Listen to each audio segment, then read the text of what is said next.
This presentation from me is my perspective of or in the relationship between Interactions and the ministry, and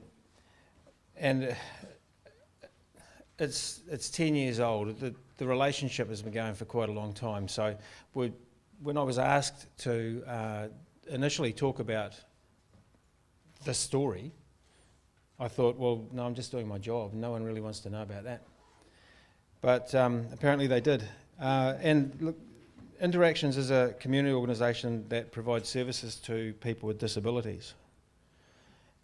And for MSD, the relationship started in 1998, when we inherited $30 million worth of contracts, which included over 200 service providers, delivering a range of vocational services to people with disabilities. And this range included 4 different types of services: vocational training, day activities, supported employment and sheltered employment. And they were for approximately 27,000 service users across the country. Interactions, who were then Hamilton Workshops and Training Centre, delivered sheltered workshops to about 70 individuals with an intellectual disability. And at that stage, Interactions were faced with some service and philosophical changes brought about by sector issues, funding challenges, and customer demand. And this resulted in brand upgrades, service changes, and has led them to where they are today. And I think where they are today, and Lynda will agree, is a very different place to where they were in 1998. Good. And in terms of our contract, they shifted from delivering sheltered employment to a service that focuses on increasing people's participation in their communities, which is a very different service. Our commitment at that stage was not to disrupt the work that was happening and not to prescribe anything, but to learn what the sector was about, the whole sector was about, and why. And I quickly learned that Interactions wanted to trust MSD because we were one of their significant funders. While there might have been some pessimism amongst other providers, Interactions were keen to explore what their options were and involve me in that process. We wanted to get to know the vocational service sector and listen closely to what providers had to say. We found that many services were being provided on the basis that they were put into a category or they were contracted for a type of service, and that Interactions were keen to develop their programs so that they added greater value to their service users. Early contact between myself and, in particular, Lynda, enabled them to feel safe in considering the changes they needed to make, and in this case, allow Interactions to be innovative in their thinking. And I believe that we were both flexible in terms of what the service looked like. Lynda and the team didn't feel unsafe or uncertain about the future of the funding. And listening and understanding this went a long way to building the strong relationship that we have today, and helped Interaction to be brave in their making of decisions. At the same time, we were aware that there was a lack of policy to guide the purchase and provision of vocational services, and we needed to address this quickly. A consultation program including service providers, service users and their whānau, and the wider disability sector resulted in what's known today as Pathways to Inclusion, and this was released on the 12th of September 2001. It still remains the guiding principle for the funding of vocational services today. And one of the actions that Pathways to Inclusion had was to build sector capacity and service quality. We did this by engaging Standards and Monitoring Service to look at service reviews, operational reviews, as well as Deloitte to carry out independent financial reviews. And both of these reviews helped us and the providers to quickly identify and respond to potential risks in their organisation. And in the main, these reviews were well received and did provide some guidance and support improvement. Then it was my role to follow up on the recommendations that come out of those reviews and provide the necessary support to allow them to achieve the improvements they needed to make. What are the critical factors in maintaining a positive relationship with interactions? Has been communication. And I try to be available to Lynda and her team, not just Lynda, but her team as well, when they need me to. This is often by face-to-face, telephone, email, whatever it needs. But it also means not making unnecessary contact just because I have to meet a KPI.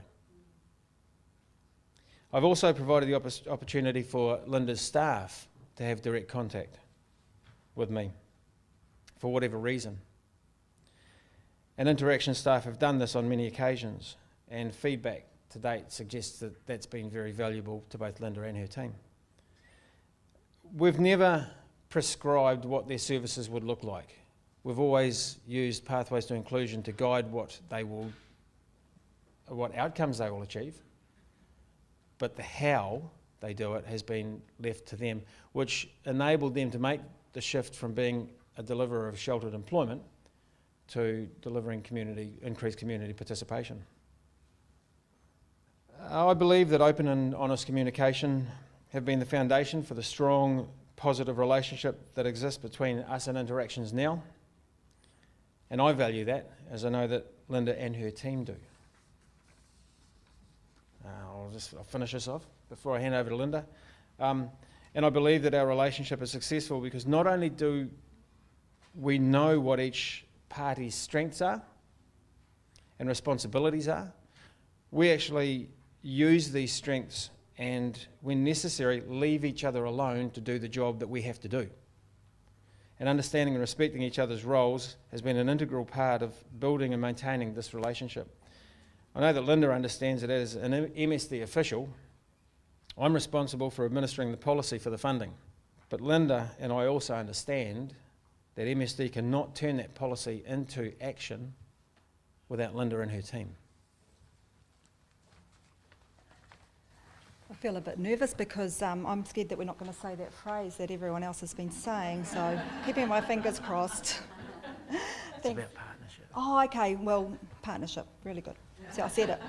Okay, Interactions is over 40 years old, and for the past decade we've been on a transformational journey.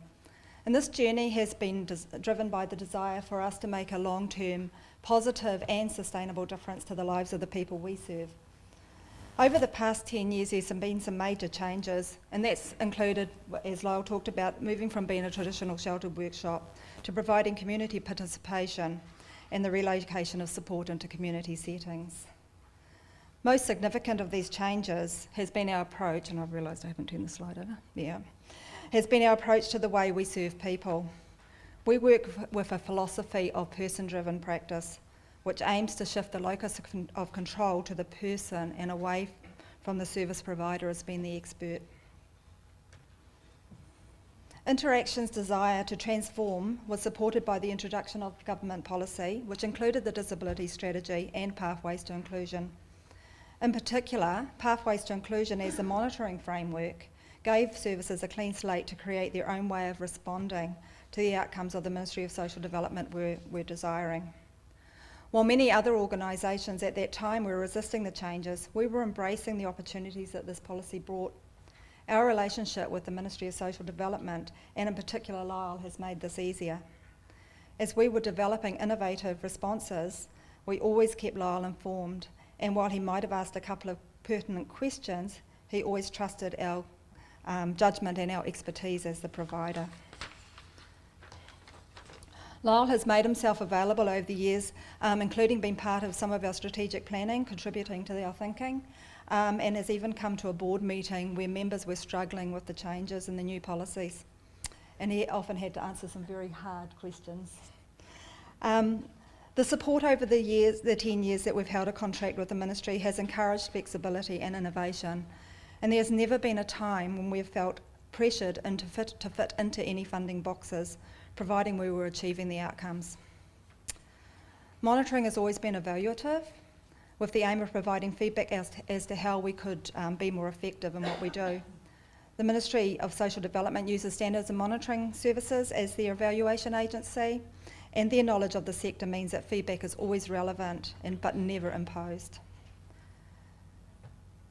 Interactions, our organisation decides why we exist. Our boards set the policy and the direction of our organisation, and who we exist to serve. The Ministry of Social Development is our fund, and we heard this a couple of times today, decide what the outcomes that they are seeking and for their funding, and we as the provider decide how. We believe that trust and transparency come about through consistent behaviour, people doing what they say they will, and information being shared. This has been our experience in our relationship with Lyall. The result has been, which is a positive and effective professional relationship, or partnership. See, I said it again. Thank you.